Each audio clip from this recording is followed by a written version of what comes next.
Impact investment is one of the innovation areas that Solidaridad focuses on. We, in partnership with Andy, hosted the Impact Investment Learning Workshop with Professor Glen Yago, the Executive Director of the Milken Innovation Center at the Jerusalem Institute. The workshop set itself out to answer some critical questions such as, how can impact investment help us in accelerating social solutions to the market through finance for scale? And more importantly, how do social practitioners design financial solutions that will attract and crowd in capital while generating returns? When we analyzed the impact investors' funds, we do see that only 25% is being invested in smaller tickets. So from all the assets under management, all the investments, only 25% is going to small tickets. So what is a small ticket? That's a credit need between, let's say, $100,000 and $1 million. And we call that the missing middle. And Andy calls that small growing businesses. And as you say, these businesses are the backbone of economies. They're so important for development.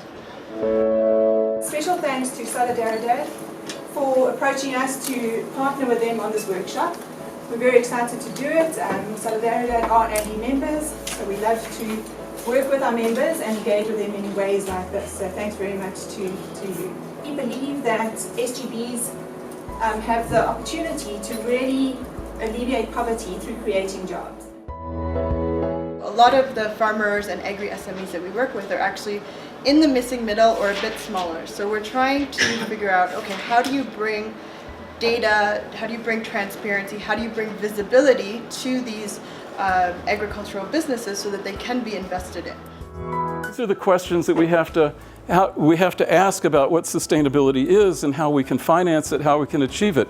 Because finances, Myron Scholes is a colleague of mine back in California, who won the Nobel Prize on black shoals, but he always talks about finance as creating this bridge over time and space. It's sort of the theory of relativity applied to finance. How do we finance things by really creating this bridge over time? How can we mobilize the technologies that can accelerate and amplify the impact of the financial leverage and vice versa? And to really increase the pie. We're trying to bake new cakes, not just redivide existing ones.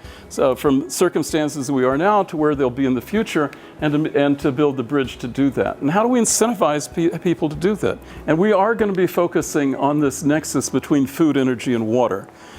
So that generally covers, don't have a precise estimate of it, I think about 85% of the SDGs are right at this nexus. I would add in health as another vector to talk about, because that's very related. We know that 58% of the hospital beds in the developing world are filled with people with water-carried diseases. So if we can deal with wastewater treatment and distribution, if we can generate the energy to do that, and we can also get the energy into the precision irrigation systems to handle the water transmission, we start to make big dents on these. And so we have to think in the design thinking that we have to come at that. This is a general model of how a management, community, and money come together. These things come together and they create things that we call securities, and we actually trade securities, right? So we're creating the whole notion of security, of having a representation of value, a derivative term, and all paper, all money that we're trying to, all the things we're trying to have valued by ways of financing on notes or community investment notes to different forms of derivatives and the like. We're trying to create some form of these economic security waters. So that was just sort of it was an interesting etymological sort of discussion about where these words come from and how we use them. It comes from somewhere. It comes from people trying to build bridges over time and space and finance to do that. Dealing with price instability, how do we have price discovery in a system? What are the levels of the evolution of markets that we're trying to create? Because again, markets don't fall out of the sky. Markets are things that are created by humans, and market imperfections are created by humans too, right? Through some of the work that we're doing through the EU, the different departments, the DTI, small business development are beginning to open up, to look at trying to be innovative, as you've said, in terms of how do we fund, you know. So there's serious opportunities in that space, more so in the agriculture, but also, you know, some of the things that we're doing with the township economies as well, you know. So it's quite an interesting one. What we're trying to solve here, the ones that we're trying to solve the problems for, they more or less clueless about all these things. So the best possible way, the other way of like tackling this. My experience and what I'm still learning is that's part of the value of Solidaridad.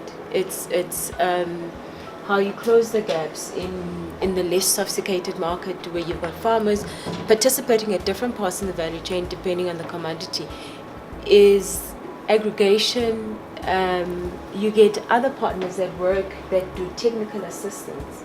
So as a funder or a capital provider, we're hoping that, and we're still working on it, that the combination, and your development finance institutions have found that works better when you combine technical assistance, business development that does that aggregating, managing all of that, so that the transactions can come better packaged to get to the model that those funders want.